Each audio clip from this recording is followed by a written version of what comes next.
common question I get asked, from all those people that ask me questions, is how I deal with writer's block.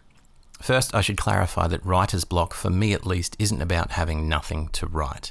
I'm not staring at a blank page wondering how to start a project. To be honest, starting a project is the easiest thing in the world for me to do. Honestly, I could start a dozen different projects before lunch. It's pushing through the middle phase and ending the projects that's the real challenge. For me, writer's block is about trying to unravel the knots you've managed to create with plots and characters in a way which satisfies the story and doesn't make readers feel shortchanged.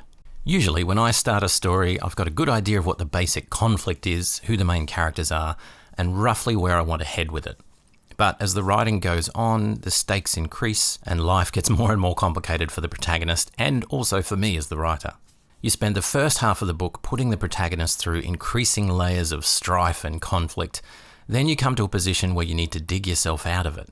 But there are increasingly less options available which don't fall into the "it was all just a dream" category. This is where I most frequently get stuck and where I'm most likely to be staring at a blank page. So, how do I get around writer's block? For me, I write, pure and simple. I shift to another project or skip to a different portion of the story to what I'm working on and write some dialogue or something that comes easily. Or I move to a completely different genre or media altogether. If I'm stuck on a novel, I'll switch to a screenplay or a comic script for a while. I also try to watch as many shows and movies as I can.